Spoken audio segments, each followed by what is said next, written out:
Salut, j'espère que vous allez tous bien en ce dimanche de novembre. Ah, je me suis mis à un truc de dingue. Je me suis mis à la CNC. Oh mon Dieu. Alors ça, je vous garantis que ça donne mal à la tête, surtout quand on n'y connaît rien. Pas facile. Donc, je vais vous montrer un petit peu, mais pour l'instant, j'en suis qu'au gros début, hein, le balbutiement, on va dire, la découverte du travail de conception.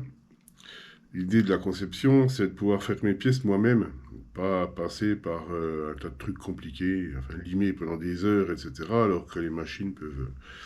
Il y a des machines, des petites machines qui peuvent le faire très bien à notre place. Surtout dans le carbone, c'était un peu ça l'idée, quoi, entre autres. Et du coup, bah, j'en suis à mes tout petits débuts. Alors autant en imprimante 3D, bon, je me débrouille.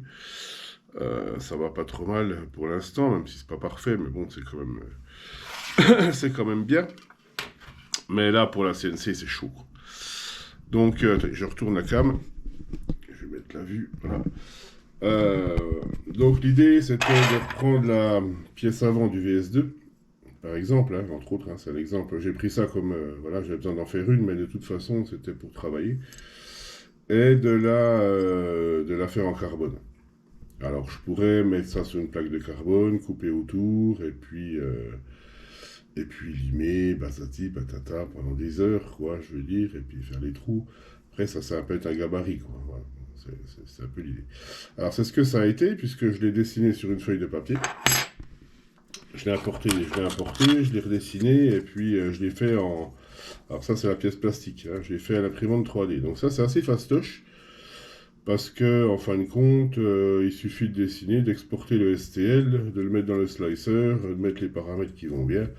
Voilà, pour ceux qui font de l'impression 3D, ils savent de quoi je parle. C'est pas quelque chose de compliqué parce que, en fin de compte, l'imprimante 3D dans le slicer, moi j'utilise en l'occurrence Cura, on met dedans, on découpe, on met ses trucs et puis il génère le G-code tout seul en fin de compte. C'est assez facile en fin de compte, c'est pas compliqué. Alors que pour la CNC, alors là, ça n'a rien à voir du tout. Alors je vais vous montrer la petite machine qui est par là.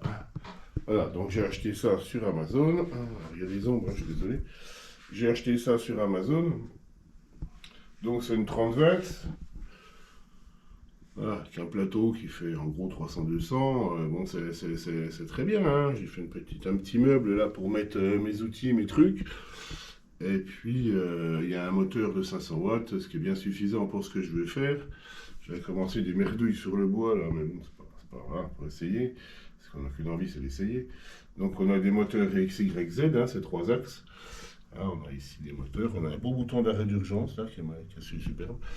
Et c'est censé faire le job. Donc il y a une alimentation, il y a une carte mère là derrière, l'alimentation. Enfin, ça, c'est comme une imprimante 3D, mais pour en fin de compte découper, modeler, enfin faire ce qu'on veut. Donc on met un outil au bout d'un mandrin. Alors l'outil ça peut être ce qu'on veut. Ici j'ai des mandrins de rechange en fonction des tailles, hein, des outils, etc.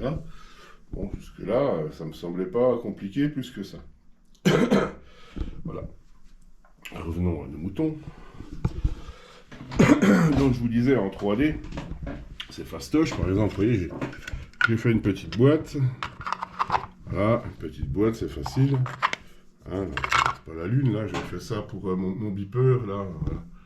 J'avais mis ça. J'avais fait des petites boîtes, on fait ce qu'on veut. J'avais fait une.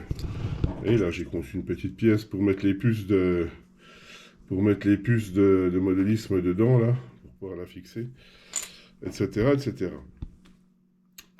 L'idée première de cette machine, c'était de faire des circuits imprimés. Donc, j'ai réussi à faire, je ne sais pas si on va bien voir, j'ai commencé à faire, voilà, donc ça c'est du grattage de surface, hein. On fait de la découpe. Alors les outils pour faire ça, ils sont vachement bien parce qu'on a le logiciel pour concevoir. En fin de compte, le logiciel, moi j'utilise Printlayout pour concevoir le circuit imprimé. Ensuite, moi j'utilise Flatcam pour, en fin de compte, alors ça c'était un tuto, tuto YouTube, mais qui était bien foutu. J'utilise Flatcam pour là, il est prêt à être découpé, quoi. J'utilise Flatcam pour, en fin de compte, dire à l'outil ce que je veux qu'il fasse, à quelle profondeur, quelle distance, etc. Alors, faut tâtonner un peu au début parce que les pastilles, par exemple, vous voyez, sur celui-là, les pastilles étaient trop petites. Là, ici aussi, les pastilles, vous voyez, elles sont carrément trop petites. Enfin bon, faut tatouiller, trouver les bons réglages, après on les note, et puis c'est pas très compliqué. Après un circuit imprimé sur un petit peu pareil, en fin de compte, il suffit d'ajuster en fonction de ce qu'on veut faire. Donc la machine, elle dessine, elle coupe et elle perce. Alors on peut faire les trous, hein, on change d'outil, et puis on a un tracé de perçage, et elle fait tous les petits trous. C'est assez sympa à voir, hein, en même temps. Tout est fait, voilà. Pour les trous, c'est bien, parce que c'est chiant les trous à faire. J'ai une petite machine, mais c'est pas terrible, c'est plus de boulot. Est-ce que là, en une minute, elle a fait tous les trous, quoi. On met un forêt, moi je mets un forêt de 0,8 ou de 1, je sais plus. Et du coup, elle me fait les trous, et puis on n'en parle plus. Donc ça, c'est bien. Maintenant, pour revenir à la conception et puis la construction, alors la conception, elle change pas tellement, parce que du coup, une fois qu'on a un peu compris, alors là, je vous montre mon écran, une fois qu'on a un peu compris, je veux dire, bon, alors c'est de l'apprentissage, hein, parce que moi, la conception, je n'en avais jamais trop fait. Enfin, ça m'avait toujours rebuté, on va dire, voilà. Ça m'avait toujours rebuté parce que c'est chiant, en fin de compte. Puis en fin de compte, c'est pas si chiant, c'est intéressant. Mais il faut du temps. Voilà, moi, le temps, je l'avais pas avant, maintenant je l'ai. Donc, je peux m'y mettre. Donc, on construit la pièce. Donc là, c'est une reproduction que j'ai fait à partir d'un gabarit papier. Et je l'ai imprimé, comme je vous disais, je l'ai imprimé en 3D pour avoir le modèle et voir les côtes. Donc, niveau côte, c'est presque. Bon, celle-là, elle n'est pas top, mais c'est pas loin de la vérité, hein.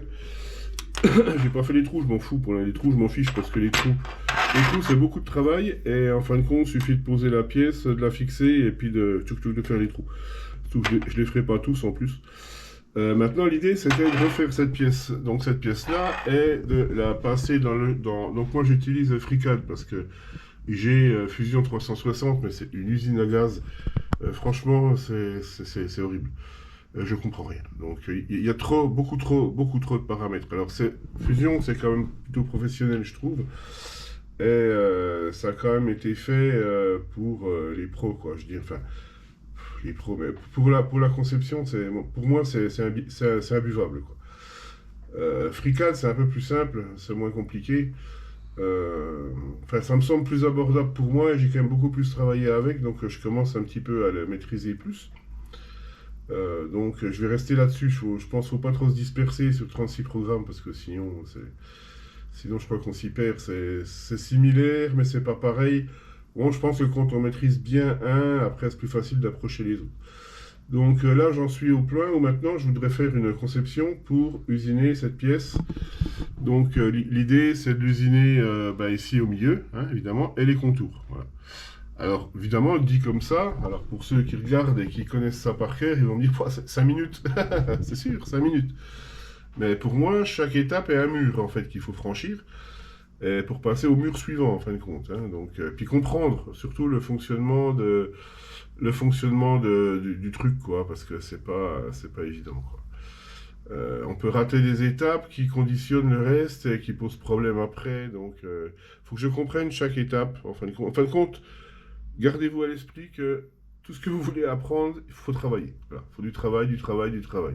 Enfin, je me réveille à 3 heures du matin parce que j'ai pas compris un truc, je redescends, j'allume l'ordi, et je bosse un peu le truc. Quand j'en ai marre, je rentre me coucher. Je dis, moi je suis un peu têtu en fin de compte. Tant que j'arrive pas, je continue. Donc voilà.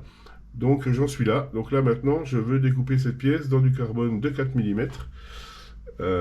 Pour faire ma pièce. Et si je peux faire ça, après je peux faire tout, ce que je me dis, quoi. Je me dis, tant pis, c'est de l'apprentissage, ça va prendre peut-être 1 mois ou 2, s'il faut. Mais après, j'arriverai à maîtriser la fabrication d'outils. En plus, c'est pas des pièces complexes, c'est des pièces plates. Hein, c'est pas des pièces avec des formes alambiquées, etc., que la machine sait faire, il n'y a pas de souci. Avec les bons outils, etc. Mais après, il faut comprendre les outils, quel outil. Parce qu'en plus, il existe plein d'outils. Donc, il y a les fraises plates, les fraises qui sont bombées, les outils à découper. Enfin, il existe 1 milliard de choses qu'il faut arriver à adapter en fonction de ce qu'on veut faire. Et même dans la même pièce, on peut avoir plusieurs outils. Mais j'en suis pas encore là, du coup. Là, pour l'instant, j'en suis à découper ça déjà dans une plaque de carbone de 4. Voilà. J'ai du carbone de 2 là, mais c'est pas assez. Donc, j'ai commandé du carbone de 4, je l'aurai peut-être aujourd'hui d'ailleurs. Mais avant, je vais le faire dans du bois. Enfin, je vais faire je vais pas bousiller une plaque de carbone pour rien. Donc, je pense que je vais découper dans un bout de contreplaqué déjà pour vérifier que tout est OK. J'ai acheté du petit contreplaqué là en paquet de 100 là, qui est pas épais là, je m'en fous. Et puis juste pour voilà, faire des essais, ça peut servir aussi à autre chose. Du coup, comme ça, je ferai ma pièce. Donc voilà où j'en suis un petit peu en ce moment. Bah, je vous tiendrai un peu au courant de l'évolution des choses. J'essaierai de... Alors, j'en suis pas à faire des tutos explicatifs parce que déjà, moi, je comprends rien. Donc, si vous voulez expliquer aux autres, voilà quoi, je me sens pas capable pour l'instant. Mais peut-être plus tard, je pense que je serai capable d'expliquer. Alors, il existe de très bons tutos sur YouTube. Il y en a alors, un reproche que je fais aux YouTubeurs, pour ceux qui, si quelqu'un regarde un jour ma vidéo, faites pas clic, clic, clic, clic, clic, clavier, machin, clic, clic, clic, clic, clic, clic, et je fais mon truc, vous avez compris? Non, on n'a pas compris. On fait pas vite, on fait doucement, on appuie là, on dit pourquoi on appuie là, pour ce que ça fait, que machin, etc. Il faut expliquer, parce que pour le néophyte, c'est impossible de savoir que le mec, il a fait CTRL Alt Supre, machin, il est arrivé dans la vue, tu dis, mais comment il est arrivé dans la vue là? Comment il a fait pour avoir la boîte de dialogue là? Et je passe des plombes à chercher comment il a fait pour avoir la boîte de dialogue, quoi. Parce que le mec, il a l'habitude, quoi. C'est sûr, il clique un coup de roulette, un coup de truc, quoi. C'est le problème des tutos. Il y a des gens qui prennent le temps de se poser, de dire l'icône là, on clique sur celle-là, ça crée un objet, machin. Après, on clique sur l'arête, machin, pour définir la zone, blablabla, blablabla, blablabla, blablabla. Quelque chose qui soit, excusez-moi du mot, mais qui soit bitable. Parce que faire clic, clic, clic, clic, clic, clic, clic, clic, clic, clic, vous avez compris, c'est beau, hein, voilà, j'ai fait ça, vous avez vu, c'est facile. Mais non, c'est pas facile, on n'a rien compris.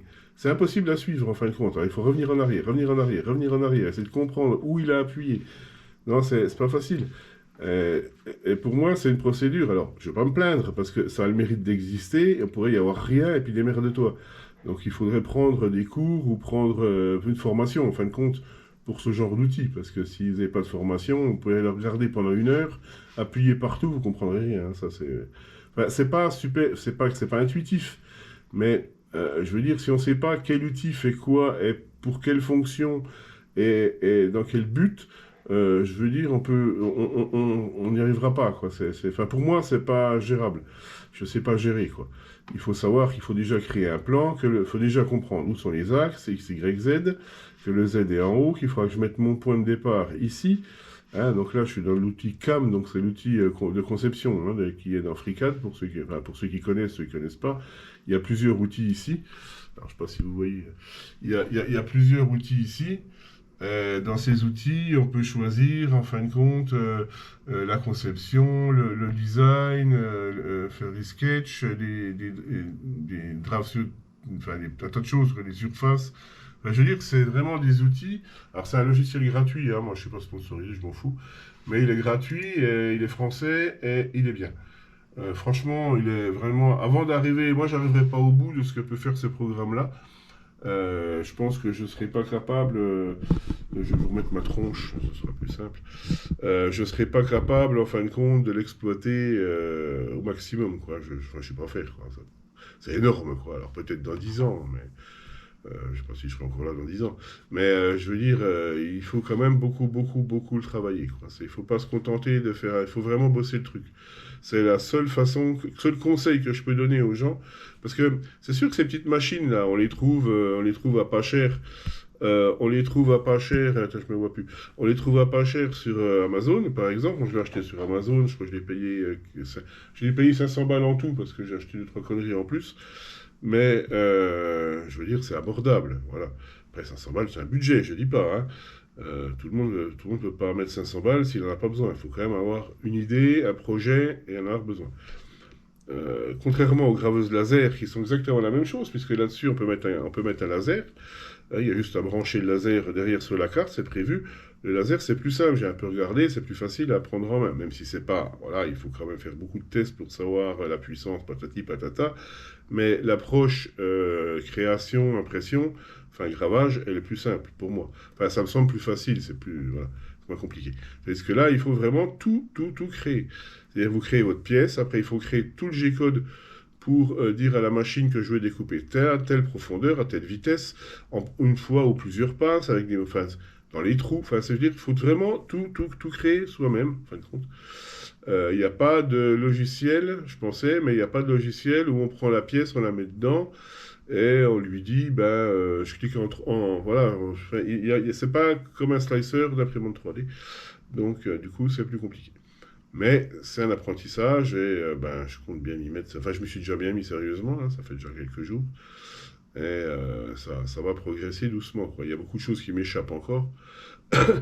Mais alors, c'est pas que j'ai pas compris, c'est que, en fin de compte, c'est utiliser le bon outil. Il y a des contraintes. Moi, je sais pas ce que c'est que des contraintes. Donc, il faut faire des contraintes. Il faut faire un tas de choses. Il faut faire tout ça. C'est des procédures qu'il faut suivre. Et voilà, bon, c'est de l'apprentissage et puis c'est tout. Donc voilà, l'idée c'est de faire ça, c'est de faire mes pièces et puis de faire ben, tout ce que j'ai envie de faire en fin de compte chez moi sans être dépendant de personne. Et puis je serai super content si j'arrive déjà à découper ce truc-là dans du carbone. Ça sera déjà une petite victoire, je pense. Je pense que je vais m'ouvrir une petite mousse si j'y arrive, vous voyez. Ça, youhou, oui. Voilà, sur ce, ben, je voulais vous donner un peu de mes nouvelles et puis vous montrer un peu ce que je fais en ce moment. Et puis, je vous souhaite un très très bon dimanche à tous. Portez-vous super bien. Et puis, bah, à la prochaine pour, bah, je vous donnerai un peu de suite d'évolution des choses. Voilà, si ça vous intéresse. Je pense que c'est un sujet intéressant. Allez, bye bye les gens.